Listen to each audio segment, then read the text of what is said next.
The names of pioneering families from Edina's earliest days can be found on buildings and street signs, but until recently, the names of Black families have not been honored in a highly visible way.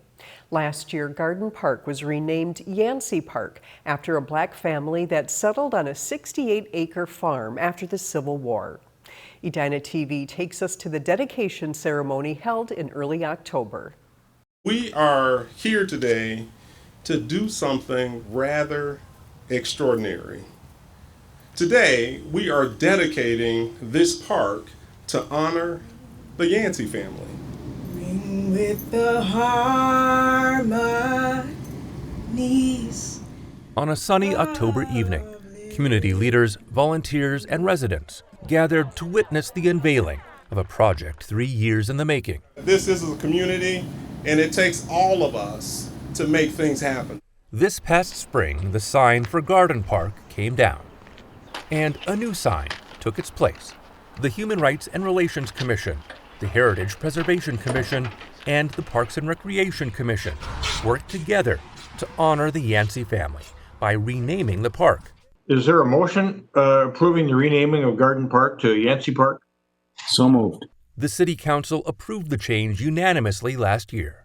The family's involvement in the community is well documented, including the operation of a farm specializing in fruit growing. The Yancey family was extremely instrumental in the establishment of what we now know as the city of Edina. Their original homestead in the Grandview area.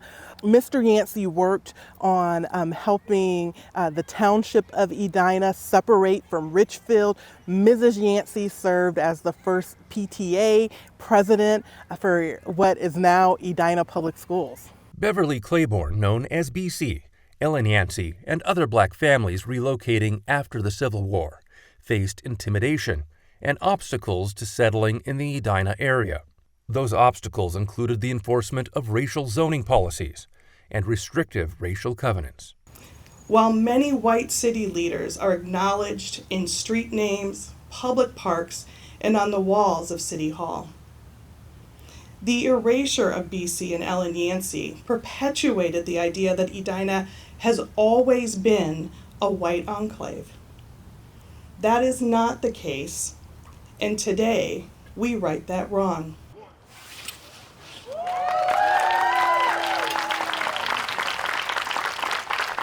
We're not dedicating this park to the Yancey family because they were Black, but we're dedicating this park to them because they were respected leaders in our community in its earliest days as a village and deserve this kind of recognition, just like so many others in our community receive for the work that they've done. Recognition more than 100 years after Ellen Yancey's death that extends to many other families.